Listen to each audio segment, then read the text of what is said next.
when I worked at Albertsons, the grocery store, if I wanted to call in sick because I was just like maybe hungover towards the end of high school or whatever, I just didn't want to work. Maybe a girl finally was like, I'll let you touch my left tit. I was like, I can't bag groceries today. I'd call my boss and have to put on an Academy Award-winning performance to convince him that I was not right.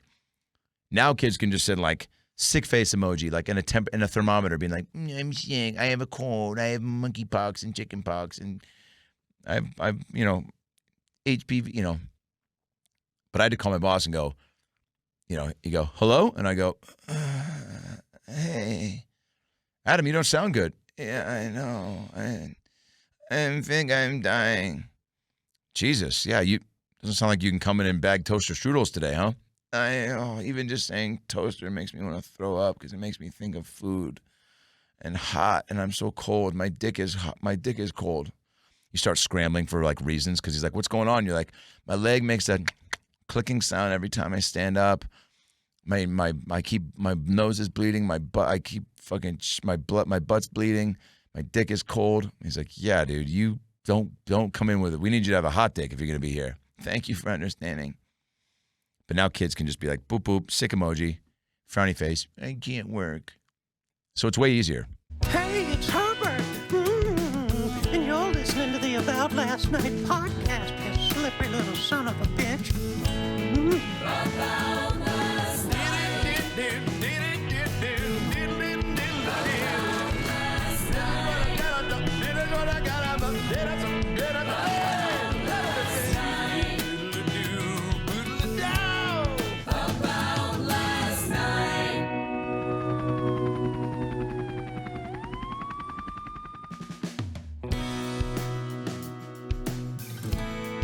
Guys, welcome back to the show.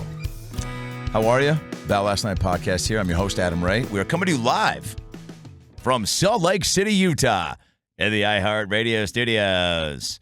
Do I sound like a radio DJ? I feel like I've got all the buttons in front of me. I'm in a radio studio in Salt Lake City at iHeart. I feel like I should be doing call right now with the phrase that pays 421-1015 to win 2 free tickets to see John Mayer at the Palladium tonight, 7:30. Doors open at 6:30. This is Star 101.5. And then they go into, say what you need to say. Say what you need to say. I'm going to say what I need to say. Thank you for watching the Dr. Phil Unleashed Netflix special. It's now been 4 days since the special's come out. And, man, I can't thank you guys enough for watching it. The messages, the texts, a few calls.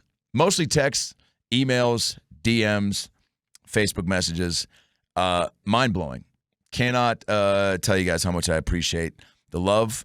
And you guys just – some people getting Netflix subscriptions to watch the show, which is very wild. We're super proud of it, man. And I say we because it is a collaborative effort. It's not my Netflix special. It is a true collaborative production from my buddy Barrett, who got all the production services stuff in line. This came together so quickly. I just have to give you guys some insight. It came together pretty quick, as far as Netflix acquiring it, us shooting it, upgrading all the equipment, the cameras, all that bullshit. Shout out to James and Dave who shoot the Dr. Phil live shows, and my buddy Chris. James and Dave have been shooting my sketches since 2006. So it's extra special to have the first thing on Netflix for all of us be something that we get to do together because, they shot the Jeremy Rising stuff. They shoot all the Phil shows. I've got sketches on YouTube dating back to 2006 that they shot.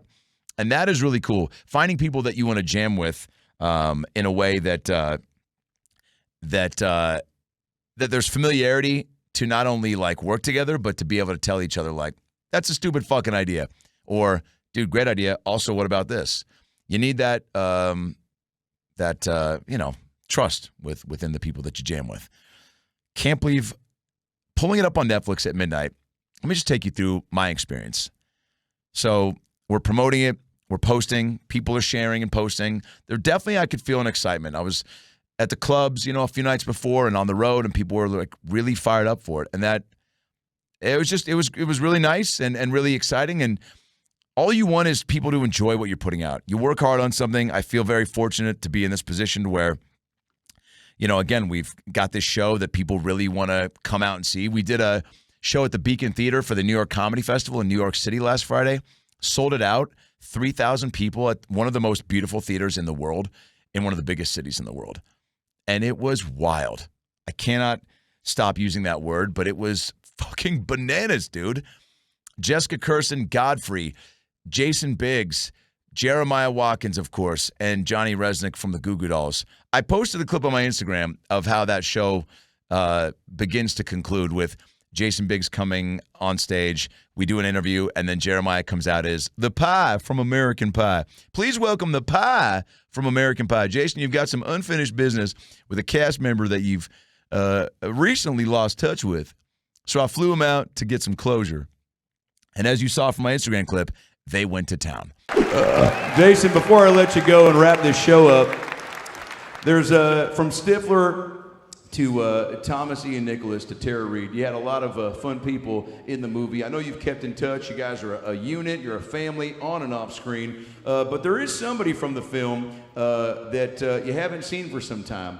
And I flew them out here to reunite with you because I thought it was only fair for them to get some closure on a chapter of your life that you have left unfulfilled. Do you guys mind if I bring out your final guest on the Dr. Phil Live Show? I'm going to need a little more support from the second and third level. Ladies and gentlemen, please make it loud from American Pie 1, The Pie.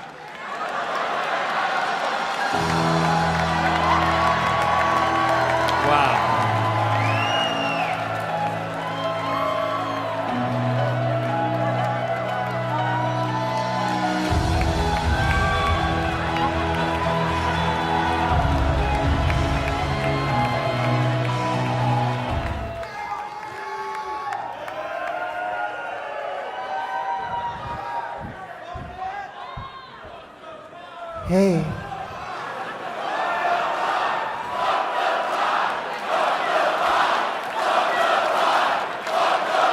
Hey.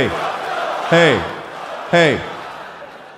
I want that too, but let's just let the moment play out the way God intended. So shut up and let these two figure it out. Go ahead, Pie. Hey, it's been a while. It's nice to see you. Yeah. It's good to see you. It's good to see. How have you been? I've been really good. Yeah. What? Yeah. I've been Go ahead. I've been watching all your movies. Congrats. Oh. Thank you. Yeah. I mean, it's. I am sorry we haven't stayed in touch. I've been busy. And what about you? Have you been like doing other movies or working much or? I've been kind of hanging out.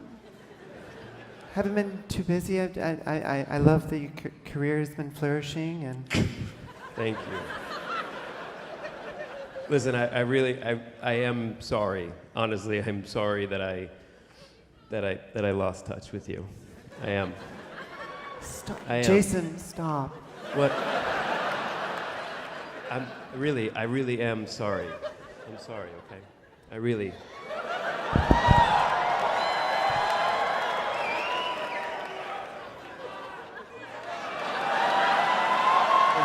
Forgot how good she tastes, honestly. Let me refresh your memory.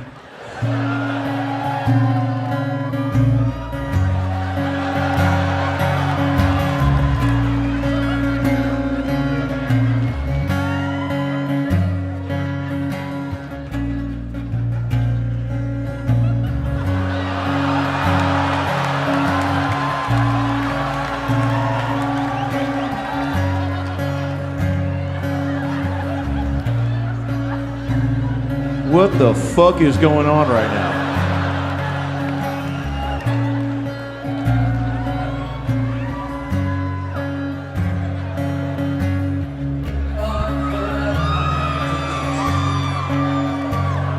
Know that you feel it somehow. Well, the closest heaven that I'll ever be, and I don't want to go home right now. That's Johnny Resnick from the Goo Goo Dolls. All I can taste is this morning. Fuck the pie! All I can breathe is your life. And when sooner or later it's so. Don't want to miss you tonight. Come on! And I don't want To see me, 'cause I don't think that they'd understand where everything's made to be broken. you to know who I am. Yeah! Johnny Resnick, ladies and gentlemen, and Brad from the Goo Goo Dolls. Verse number 2, Johnny, you got it. This is gonna go viral. And you can't fight the tears that ain't coming. Take it, doctor. All the moment of truth in your heart. When everything feels like the movies. Come on!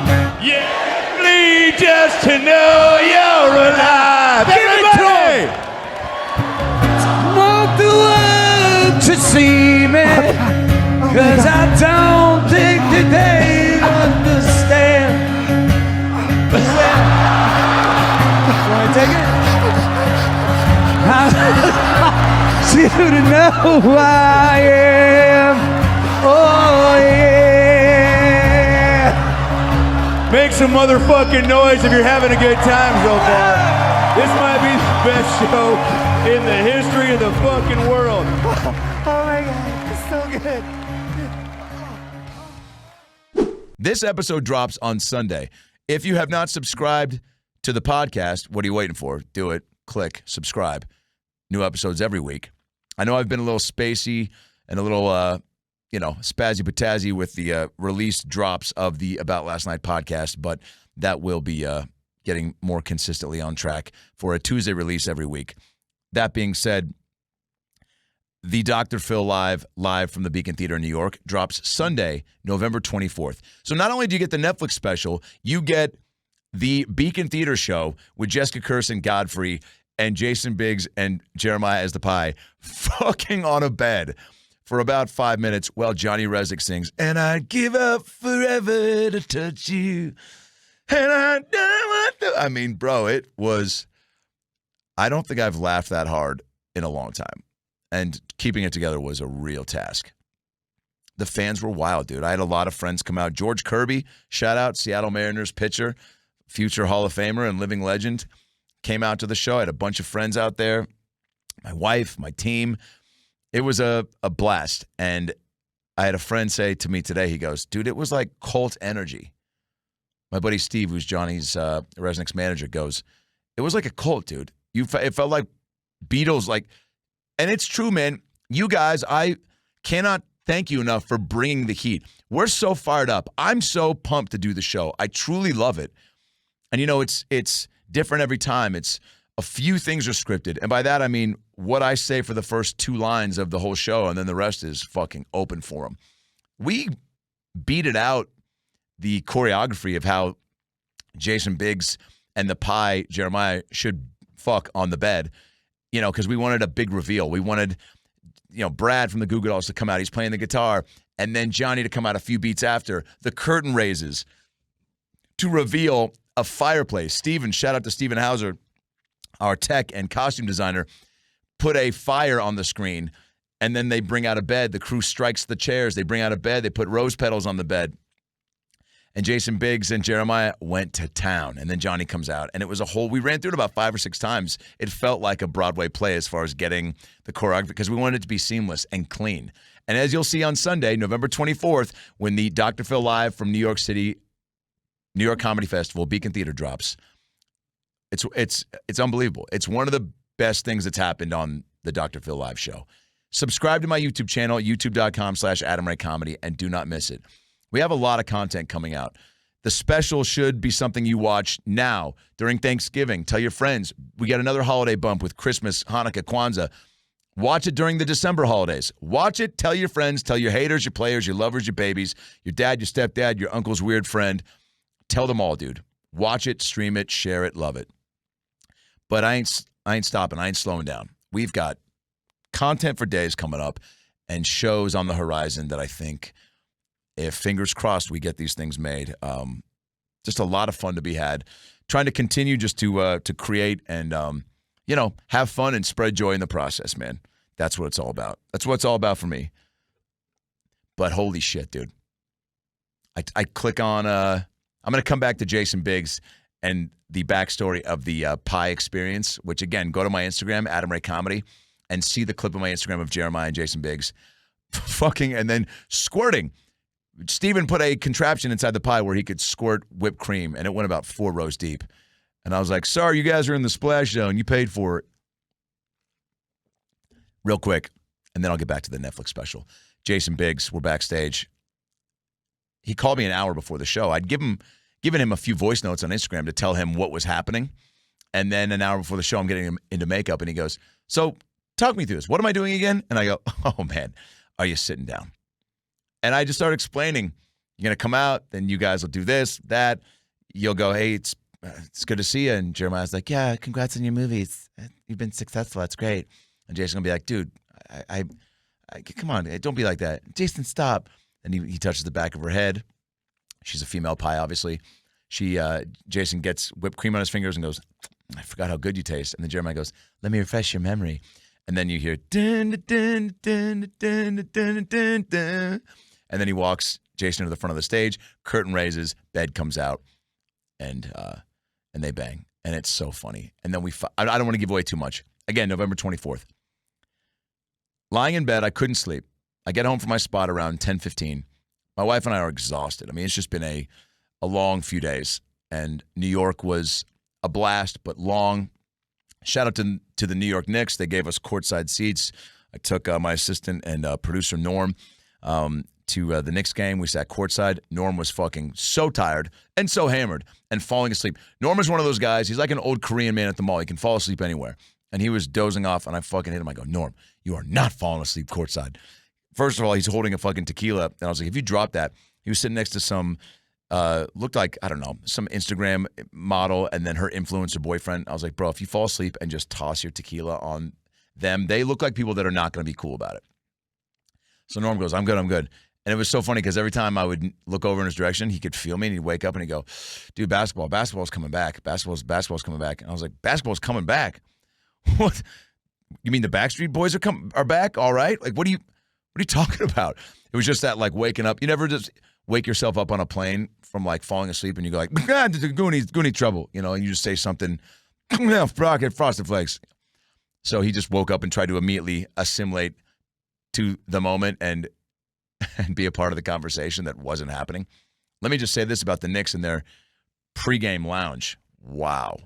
We walk back there. They're like, welcome. They give us bracelets. I'm still wearing mine. There was like a bucket of bracelets. John McEnroe walks in. Tennis great. Spike Lee. We gave Spike Lee a bump. We're like, Spike. He's like, what up? John McEnroe comes in. I go, John, I take a bracelet. I go, I was told to give you a bracelet. He goes, oh. I go, sorry, I wasn't told that. I just wanted to talk to you. I'm Adam Ray. He goes, oh, nice to meet you, man. I go, still with the bracelet? He goes, I'm okay. I go, I know you are. Weird interaction. And then I went up to him later, chummed him up a bit, told him his Curb Your Enthusiasm episode was great. And then I threw a fucking dart and said, you ever in L.A.? You want to come see a stand-up show? He was like, I'm in L.A. a lot. I'd love to. So I got his email. I'd love to have him on the Dr. Phil show. This is how it happens, man. I'm a big advocate of, look, I've had people shoot their shots with me, and I've done it with people, too, that I probably should have read the room better on. It's an acquired skill set to go, I just had a buddy reach out asking for tickets for a show that I have a connection to. I've already done it for him. This is a month later. He's asking for another one. And he said in the text later, he goes, got to shoot your shot, right? Never hurts to ask. And then part of me is like, I mean, it can hurt. Sometimes it does hurt. I think less is more. And you got to read the room and be savvy about, like, I just went. Should I ask for another one? But I think I make myself so accessible and like, I got you. And it's all good. And always ask. You don't ask, you don't get. Neil Brennan said sometimes, though, people ask him to watch, like, their sketch shows or their SNL audition tapes, and he's like, people always say to me, you don't ask, you don't get. You got to ask, right? You just got to shoot your shot. He's like, sometimes you don't need to shoot your shot. Sometimes you need to just grind it out and work hard and let the opportunities happen organically. But tomato, Ray Romano. We get home. Knicks game was great. They had filet mignon for days. The game was great, courtside. They took a picture of us, put it on the Knicks Instagram page. Tracy Morgan, Spike Lee, and then me and Norm. Norm looked awake for the picture, so I'll give him that. And then he got lost that night and lost his phone, and his friends from LA called me, and they're like, dude, we lost Norm. And I'm like, this feels like the beginning of The Hangover. And then they found him about 4 hours later. But I was in bed, and I was like, he'll turn up somewhere. He's resilient. Guys are resilient. Guys could go to Vegas, 5 guys. 1 guy disappears night 1, shows back up at the airport 4 days later, and they're like, Matt, where were you? He's like, I don't fucking know. Thought you guys would tell me. Nope. Well, you're not dead. So let's get on the plane. I turn on the TV around 11:45, and then it was too bright, so I turned it off. My wife was trying to sleep. I pulled it up on my phone. I was like, I have to, at this point, it's too close to midnight. I need to just like see. And by the way, midnight hits, and that shit popped right up on the front of the screen, and it was very cool.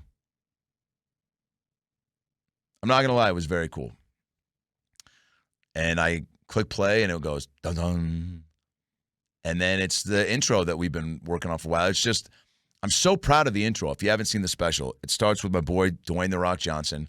Huge ask, huge get, huge fucking friend move to come through and give me, 4 or 5 takes of each of his lines to be in the intro for our Netflix special.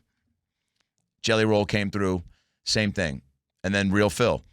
What a cool intro. Netflix, I'll give them props. They go, you need something fun up top to get people to go, oh, this is something different. This is not a normal special. Like, what is this? For people that don't know the show that are coming, that haven't seen it on YouTube, that are getting introduced to this, they need to have an idea of like, why am I watching this?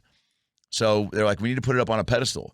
And Jack, my manager, and Norm and I are all brainstorming. We're like, what if, some famous friends are FaceTiming about it? And then, Phil comes in, whatever, and they're like, oh, you hear Adam's doing this, blah, blah, blah. And then we had about 2 days to wrangle those guys to get videos together. And it was a team F again, and they fucking came through, dude. And I think it's a really fun way to start the special.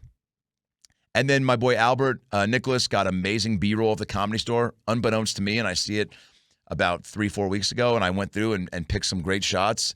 One of my mom in particular getting hugged by fans that recognized her in front of the Comedy Store. I love filming this at the Comedy Store. I love doing the Phil show at the Comedy Store. I worked there for 3 years answering phones. My name is on the wall. I've been there forever. There's a real community at the store. It's every club, Laugh Factory, Haha, Ice House, Improv in Los Angeles. They all have their history. They all have their own layers of just special. There's stories for days. There's memories in every hallway. There's an allure to each comedy club, right? But the Comedy Store is just one of those ones that like really, man, the Mitzi and the way she curated talent, and Jay Leno and Letterman starting there, and Jim Carrey sleeping in his car and staying with Mitzi and coming up there, and Eddie Murphy and Pryor and also working there. My boy Sandy Danta, who opens for me on the road, check him out. Very funny comic. Sandy used to work in the videotape room, and he would convert a lot of the videos for them. And I'd be working the phones, and I'd come down, and he'd be like, he'd text me and go, dude, you got to come see this footage I just found of like old Pauly or old, there's a guy, a heavyset dude in overalls, or Pryor tapes, or Kinnison. And we'd sit and watch some of these old clips in the videotape room at the Comedy Store, which is now the back bar. And it was just a fucking very cool curtain peel reveal into like, wow, man, there is some insane things that have happened here. And it really is cool. And you feel it when you're there, dude. And to be a part of it, you can ask any employee, paid regular, staff member, manager, booker. It is very unique to be a part of the Comedy Store family.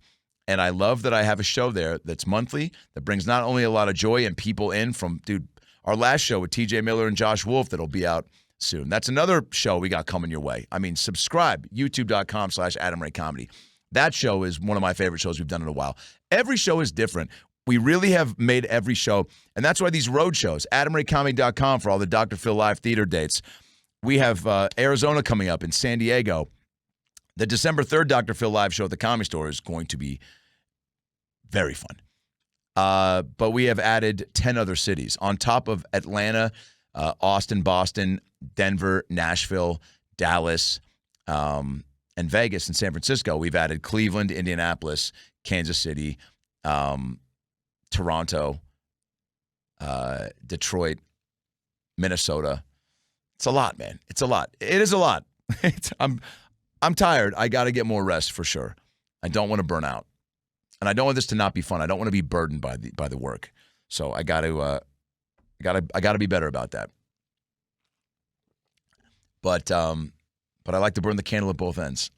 You know, I'm in Salt Lake City right now for 5 sold-out shows at Wise Guys Comedy Club. We only had one show last night. I wanted to be able to have one night to get a good night's sleep, but also to be able to go out and hang. It's tough sometimes after 2 shows, and the meet and greet goes a little long. I do that for free at every show, and a lot of people want to stick around, and I really appreciate that. And we chat, and I don't like to rush people along, so we take some time and chat, and people are coming. One couple drove 4 or 5 hours from somewhere in Montana or some shit to come out and see the show, and so it's important to me to really give people time and connect, you know. But having a night last night was fun, but, you know, had maybe one too many cocktails. So tonight and tomorrow, I'll be better. These Phil live shows are so fun. And doing it at the Comedy Store, again, is a real – it's just one of those places where the energy, you feel it. The crowd's pumped to be there. And shout out to the staff. From Emily the booker to Ryan the manager to everyone that works there. Christine and Rue and Mervis and fucking Rob and Adam. It's a team effort, dude. There are so many people at the store that give a fuck about the store, that care about the show. They care about the show, and they care about the crowd having a good time. And the people that get hired there really go out of their way to make sure people are taken care of. And they're kind. And they're patient, you know, because you can get comedy club crowds. People drink. They're having a good time. They're getting loosey-goosey. I've performed on shows and been in the back watching shows where people are fucked up. And everybody, and, you know, whether the comics or the staff have to handle it, sometimes it's just like, you know, unfair. It's just like, dude, come on, man. I know you're outdoors and you're having a good time, but, like, you're supposed to come and watch and enjoy the show. And you're blackout and you're distracting people. But so to do the Netflix special there, we had a little kind of mini screening at the Comedy Store last week. There was also like a thank you for the staff. The staff got to hang out and drink, and we had pizza and got some posters for people. And I had buddies from college come through, and it was just cool to hang out. And then I went up and said a little something on the mic, and I was thinking, I'm not good with that stuff. I'm on stage so much. As much as you probably look at me and go, oh, you love the attention. You do it because you want the attention. I truly, genuinely mean this. It makes me uncomfortable to have – it's why I've never thrown myself like a birthday party. And if I have done a birthday event, like I've done it in Seattle a few times at my mom and stepdad's house, shout out to George and Puddin', it's an excuse to get people together to hang. That's what I love. And if I am the reason that that's happening, so be it. But it's not like I'm not doing a red carpet birthday or we all go to a bar and everyone needs which I guess is also the same thing as doing it at your mom and stepdad's house. But I truly don't like the. I like to be one of the many people. But this was a big thank you to the Comedy Store and and all the people that have given a fuck about the show and want to make it great. And so a lot of people, we weren't going to screen it, and a lot of people were like, "I'm here. I haven't seen it yet. I've waited to watch it here." So we turned up the juice on the monitors and played it, and it was really cool to watch it with everybody. Jeremiah had never seen it. My buddy Avery Pearson and Sandy Danto came through, my buddies from college. I hadn't even watched it all the way through. I just watched kind of the first few minutes, and then I was like, I don't want to. It's why, you know, Johnny Depp used to say on David Letterman, he's like, I don't watch any of my movies. And Letterman's like, you haven't seen a Chocolat even? Like, I don't watch it because what am I going to do now? It's already been made. I can't go back. If I see something I don't like, I can't go back. I can't say, change that, cut that scene out. So that I feel the same way where it's like, I was like, I don't want to watch it. And it's inevitable. I have such a fucking critical eye always. I mean, you can ask my wife or my mom. in basketball, let's say I had a great game in high school basketball. I had a few 20-point games at the end of my senior year, and two of them we won, and it was like put us in a position to maybe go to the playoffs for the first time in 20 years. And I had 25 points, I think, and hit the last 2 shots to kind of put us in a position to close the game out. And I get off, and I'm driving back with my mom, and she was like, all high on what just happened. And I go, but I fucking missed that one shot, whatever. And she was like, Jesus Christ, can you just fucking enjoy the moment? I've gotten better at that, but still, it's a healthy balance. It's also what keeps you hungry and keeps you always got to check the game tape. And now I always try to go pick one thing to celebrate and one thing to improve on. Not chastise yourself and get really down on yourself, but really, have a critical eye to always be trying to be cognizant of, like, at least for me again, right? Like, fuck, what did I? And when I think about it fresh in the moment, I'm able to store it away for later to hopefully improve on the next show. But I was watching, being like, every time there was a moment for another joke, and I'm very proud of it. I think Phil and I had a lot of really good banter, but yeah, I saw a lot of joke opportunities that I missed, and that makes, and I'm sitting there going like, fuck, very proud of it. Think it's very fun and very silly, and a lot of jokes and a lot of fun. And again, the response has reflected that, and I love you guys for watching and sharing and feeling the way I feel about it. But I can't help but look at a lot of it and go, it could be funnier. You know what I'm saying? But that's anything. You ask any comedian. I remember talking to Eliza and Bill Burr separately when they had specials out, probably each 3-4 years ago. And they both were like, yeah, I've added so much shit since. Wish I could go back and do it again. But then they were like, but that's every time. Every time you're like, nothing's ever done. That's why being in this business and creating, there's never like a finish point. You go, I just have to at some point step away. And so, we edited for a while. Netflix was pretty adamant about getting it down under 50 minutes. They said with these comedy one-offs, people have a tough time watching all the way through and even clicking on stuff that's like 60 to 50 minutes, 50 to 60 minutes. They said if there's a 4 in front of it, man, you have a better shot of people watching all the way through. So we did a lot of finessing, chopped Patton and Jay Farrow's interview chunk down, to about 7 minutes apiece. By the way, we're going to get all this cutting room floor footage, and it's going to go on my YouTube channel. Another reason to subscribe, youtube.com/Adam Ray Comedy. All the cutting room floor stuff from the Dr. Phil Netflix special will be on my YouTube in probably in the next couple of weeks. There was even a friend of mine, a new friend named Jeremiah. He's a magician. I think Jer Bear on Instagram. Very talented magician. He actually brought him back for the Josh Wolf, TJ Miller episode that'll be out soon. He came up on stage during the Netflix special randomly. I think he yelled something out, and I go, what's your name? And he was like, Jeremiah. I was like, what do you do? He's like, I do magic. I go, what do you mean you fucking do magic? I go, well, come on up here and blow our minds, player. So he came up, and we brought a couple people on stage, and he was wild. And it was a great, really great, unexpected pop and addition to the show, but it was also like 9 minutes. And when we were chopping Showdown, we had to get, one of the notes from that Netflix was get an intro going that like gets people more excited and get to Phil a little quicker. So we went back and forth. There was even a time where they were like, we want it to be just you and Phil. And I was like, I think it needs to be the full show. That's what the show is the full show. We need the ending. We need the guest. We need people to really see that. And look, we could do another one. If they want to do something else where it's just me and Phil doing a different type of special, that's fine. But you got to establish the show first. We play this really great intro that my buddy Colby Cusick puts together, the intro for the show, the pre-intro with all the footage from other episodes. I wanted that in there because it's so exciting and it gets people fired up. But if you're watching the show and you see that, you're like, well, what were all those other comedians doing if Patton and Jay weren't in there? But now because they are, you see them and you go, oh, okay, cool. So comedians come on this show. And then you hopefully go over to YouTube and check out all the episodes we've had with Whitney Cummings and Nikki Glazer and Jelly Roll and Bert Kreischer and Mark Norman and Anthony Jeselnik and Tiffany Haddish and Adam Devine and Bobby Lee and Andrew Santino and Tim Dillon and Kumail Nanjiani and Howie Mandel and Steve-O and Nick Swartzen and fucking Josh Wolf and TJ Miller and coming up. Wow. It's just February's already booked up. That's going to be a wild show. There I go saying wild again.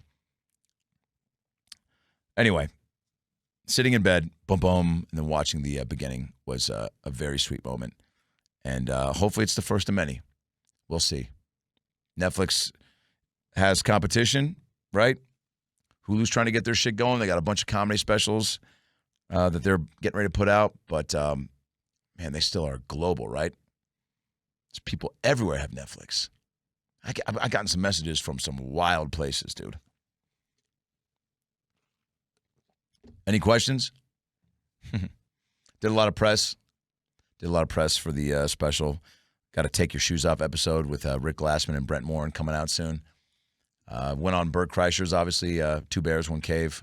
Without Tom, I filled in as Dr. Phil. Should be going back on Bad Friends soon. I went on my boy Nick Vial's podcast. He's a reality guy, did The Bachelor, and he's has a lot of reality people on his podcast. But I went on and fucked around with him and Natalie, his wife. A lot of fun. Check that out. I think it's out right now. Did Tom Papa and Fortune Feimster's show on Netflix, and then did a Netflix takeover where I did a live call-in show as Dr. Phil, which was so fun. I would love to host a radio show. Holy shit. I mean, I know I'm in the iHeart studio right now, but my senior year at USC, I lied to get into the radio station so that I could host a show. I said they wanted you to intern for 2 semesters in college. I lied, had one friend who had a show refer me, and then I got the midnight from 2 a.m. slot on Sunday nights. So everyone's around, their dorms, and it was online too, so my buddies in Seattle could listen. I did it for 6 weeks, and then they fired me because I didn't screen the calls. So friends would call in and be like, "What up? I'm fucked up. What's going on, man?" And I hosted it as Niles Barnfather, a British guy that just moved to LA and was trying to assimilate and was like trying to figure out American culture. And he goes, "I have this Arby's." What is Arby's? We've got the meats, but the meat, it's not really meat, is it? It's more cat and it's animal. It's not real. It's not real food. I'd rather just eat a bucket of diarrhea. Anyway, here's Third Eye Blind Jumper. We'll be right back. I just would I was all over the place, but I took calls, and it was so fun, dude. And it was a student run, so they hit me up after a while, and they were like, "Yo, dude, you are done. You are done doing this show.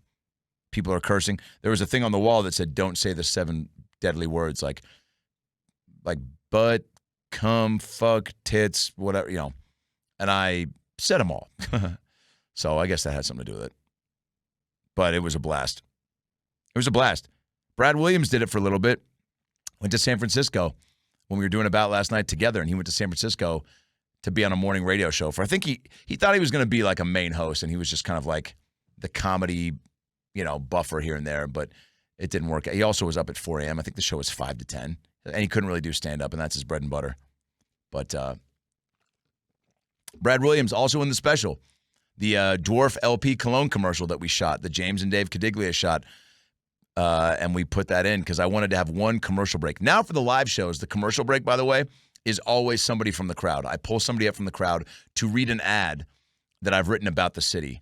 And that's the other part, I guess, it's scripted. But it's unscripted, again, because I'm finding truly a random person to come on stage. And I said this in the New York show. We did it in Philly, D.C., and New York. I'm 3 for 3, baby, in picking people because they're energetic, they're fun, they're different. And then they cold read this thing without even looking at it. And it's so funny, dude. It's so funny. This kid in New York, you'll see it on Sunday. It drops November 24th, Dr. Phil live from the Beacon Theater in New York City for the New York Comedy Festival. November 24th, youtube.com/Adam Ray Comedy. But they come up and I just sussed it out. We turned the house lights on. I looked out and I was like, who's a little fucked up? Who knows how to read but is not confident right now in doing so? And this kid's name is Brandon, and he came up and he just ripped, dude. He just ripped. What else? Stand-up. I'm on the road. AdamRayComedy.com. I'm doing tons of stand-up dates in 2025. The rest of this year, I have 2 shows in San Jose on December 11th. The first one is sold out. The second one's about sold out. Get your tickets, AdamRayComedy.com. I'll be at the Carco Theater in Renton, Washington, December 13th and 14th. First show sold out. Second show might have about 4 or 5 tickets left. And December 12th, Hermosa Beach, my first time at the Comedy Magic Club. Doing one show, sold out, December 12th, Hermosa Beach, Comedy Magic Club. And then I'll be in Chicago with Matt Rife, December 26th to the 30th. And then December 31st, New Year's Eve, baby. Irvine Improv. 2 shows, New Year's Eve. Should be a blast. Can't wait. Going to bring some special surprises down for that, too. But yeah, man, wild times. Just trying to keep the train moving, take care of myself, get rest. But I appreciate the love. Sincerely, honestly, feel it, appreciate it. You guys at the live shows, so sweet. Buying up merch, bringing Phil merch to the show. We got Jeremy merch, by the way, limited stuff on the website, and Elaine merch, which I will be fucking around with those characters more very soon. If you haven't seen the Jeremy Unfiltered episode with Dr. Phil interviewing Jeremy, that's what's up on my YouTube channel. It's up there right now. Check that out. Gotta find comedy escapes. We are in a wild fucking time, dude. It's a new era. We have a new president.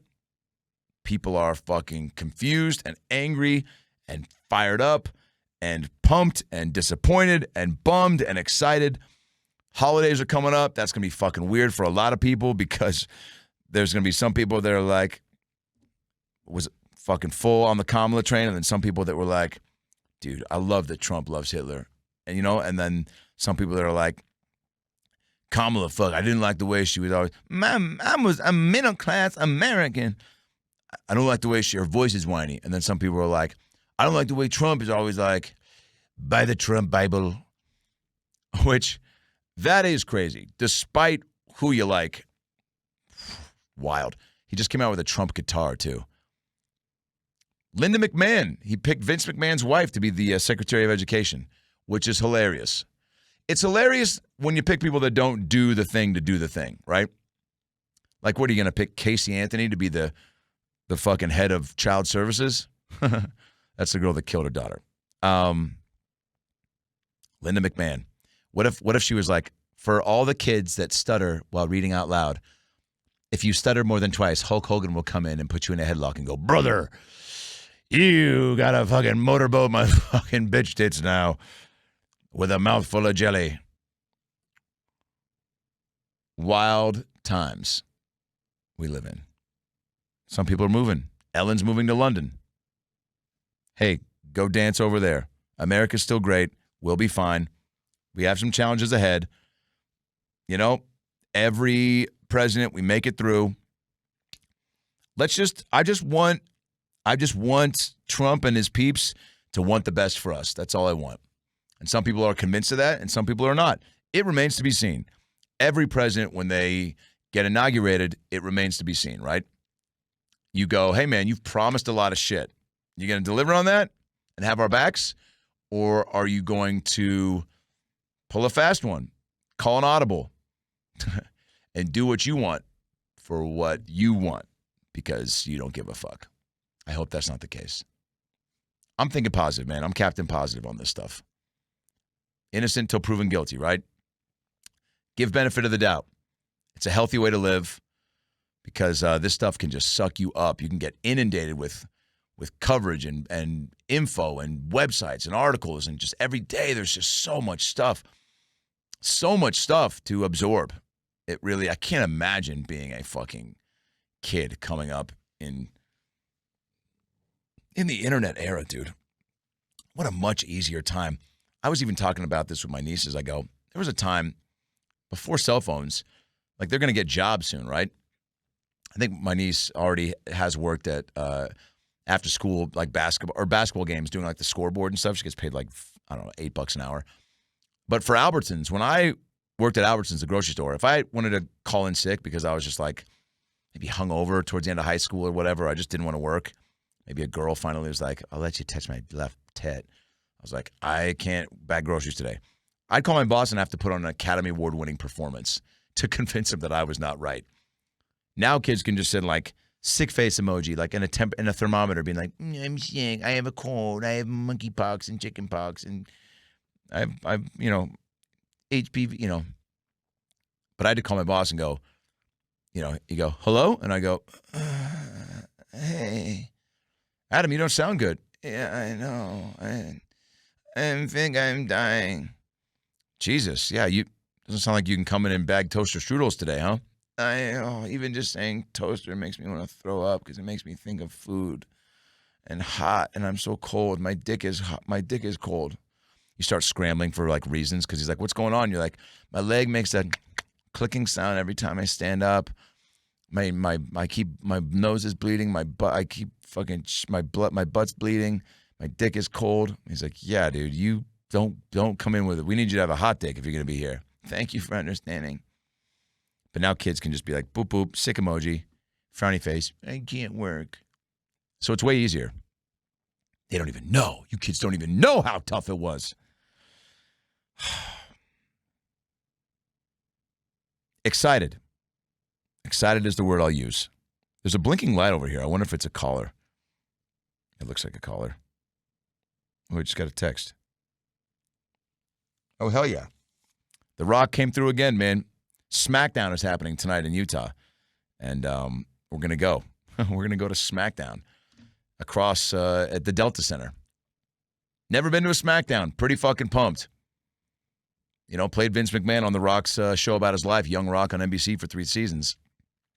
Got to really know a lot about Vince McMahon. Did a deep dive. And also Brian, who helped run the, was Vince's right-hand man, so to speak, and was really around, has been around wrestling for 20, 30 years. Wrote a great book about it. Brian Gerwitz is his name. I can't remember the title of the book, but it's out there. Just type in WWE, WWF wrestling, Brian Gerwitz book. It'll pop up.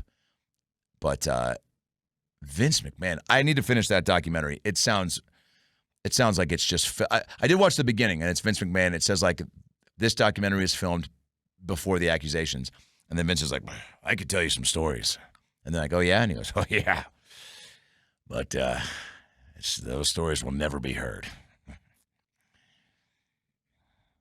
And they just kind of looked in the camera real creepily and real kind of like, well, we kind of want to hear those stories. And then, those stories have kind of come to light. But what a life that guy has led. And to create something like that from the ground up is pretty impressive. You always forget that things that are that big, whether it's the Muppets and Jim Henson or Seinfeld and his, many specials in the show, you just go, yeah, these people were probably always talented. And they just of course, Seinfeld pitched a show and he made a show. But no, I think Seinfeld even was passed, and then it got greenlit for maybe 3 episodes, and then it didn't even do that well. And then but the guy, Brandon Tarnikoff, I think, who was running NBC, was like, I like the show. We're going to keep it on. Dude, there's no guarantee in this business. That's why you just got to throw darts, control what you can control. I tell every young comic, control what you can control, man. Be kind, work hard, take care of yourself, live a life worth writing about, get on stage all the time. There's no replacement for the reps. A kid asked me last night, trying to get back into stand-up. An older man told me, he's 3 open mics into stand-up. He had a heart attack. He woke up and he had a fucking peg leg. And he woke up and his leg was gone. They had to take it off for some reason. I was like, did they have to take it off? He was like, I think so. He's like, I still don't fucking know. We started laughing. And his wife left him a month ago. And he's like, so I figured, why not get back into stand-up? I go, you got a lot to talk about, man. But he's like, any advice? I go, yeah, dude, you got to just get on stage. There's no shortcuts. I think back to all the spots I've done. You get flashbacks, dude. When I drive around to certain parts of the country or even in LA, and I even at the Comedy Store, I still have flashbacks to sitting in the back of the original room waiting to go on at the potluck, the open mic, for 4 hours and not getting on. Or going up at the very end, or Chappelle pops in, and then I'm supposed to go up next, and I'm terrible. And I go up and do 3 minutes after Dave Chappelle, and people are walking out as I'm on stage. Oh, man. Or going up after Daniel Tosh once at the Improv when he murdered, and I'm like, I cannot follow that. I remember one time I walked out of a club because I told the guy, I was like, oh, I don't feel well. I got to go home, or I got to go pick up somebody from the airport, because I was like, I can't follow that. I think it was Louis C.K. or Aziz Ansari had just murdered so hard, and I was like, I was just scared. And I left, and I was driving home, and man, did I feel bad about myself. I was like, you fucking bitch. And I never did that again. But I'm not mad at myself for doing it, because I needed to feel, and because that situation proposed itself weeks later, and I did it, and you just figure it out, dude. I mean, I hosted a show, a Comedy Juice show back in the day. It was Jim Gaffigan, Daniel Tosh, Dane Cook, at peak Dane Cook, Dave Chappelle, Greg Giraldo, my favorite comic, R.I.P., Sebastian Maniscalco, Aziz Ansari, Gabriel Iglesias, and I think Louis C.K. And I'm hosting it. I wish I had the lineup somewhere. Oh, and Bobby Lee was on it too. And Jim Gaffigan, there was a comic named Alex Raymundo that was on, and he was running the light and kind of digging himself a hole. And Jim, we're sitting back there, and he goes, if he keeps bombing, do time in between. And I was like, you got it, man. But in my head, I'm like, I did my 6 minutes up top. I got nothing left. What am I going to do, my fucking NyQuil and Folgers coffee joke again? So I go up there, and Raymundo just is digging a hole and then finally gets off stage, but did not get the crowd, did not leave it on a high note like he should have. He had many times too, and he just kept, what every comic's done at some point. You get a little greedy. The crowd's having a good time, and then you just you roll the dice. And you're like, I'm going to do one more big bit because this crowd's into me. And then finally they weren't. So Jim's like, do time. And I go up on stage, and I make a comment about Alex, and then I think he was doing some, he's a Latino comic. He was doing some bit about a Latino quinceañera or a barbecue. And I go, fuck. I go, I have a Latino quinceañera barbecue bit. Or he did my bit, whatever. Didn't get a laugh. And then I just panicked and went into a McDonald's fat kid joke, and that didn't hit. And then I just paused and go, all right, well, this is not going well. And that got a big laugh. And then I go, well, let's keep it on going with the fucking people you came to see. And then I bring up Gaffigan, and he comes up and he gives me a big smile, and he goes, well, you tried your best. Jim Gaffigan, that's the guy I would like to get on the Dr. Phil Live show. But in due time. That's the part of the show that is challenging, is booking the show. Everyone's busy. I want to stack the show everywhere and have fucking cool big-name people, but everyone's on the road, baby. Speaking of being on the road, AdamRayComedy.com. Tour dates everywhere. I'm in Utah this weekend. I am in San Jose, December 11th for 2 shows. Tickets still on sale for the late show. December 12th, Hermosa Beach, sold out. December 13th and 14th at Carco Theater in Renton, Washington. 20 minutes from Seattle. Late show on, Saturday show on the 14th. Still got some tickets left. And then December 26th through the 30th in Chicago with Matt Rife. December 31st, Irvine Improv for New Year's. Come out and see your boy, AdamRayComedy.com for tickets. Adam Ray Comedy on TikTok, Instagram, and Twitter. Follow me there. AdamRayShop.com has all your Adam Ray and Dr. Phil merch. We've added hats. We've added stickers and pins. Jeremy and Elaine merch is there. We are dropping the Call Me for a Titty Fuck song, I think, on Thanksgiving. We recorded it with the Kill Tony Band. Shout out to Carlos for putting that shit together. That'll drop on Thanksgiving. And please watch the Dr. Phil Unleashed Netflix special on Netflix now. And check out the new Dr. Phil Live from the Beacon Theater in New York City on November 24th on Sunday. And enjoy your fucking weekend. Sorry for the episode being late this week, but I hope you guys enjoy your weekend. Have a great week. And I'll see you after the holidays. Enjoy your break, man. Whatever you do, whoever you're with, take a moment to chill. I know I'm going to try to. All right. I love you guys. Be good. Peace.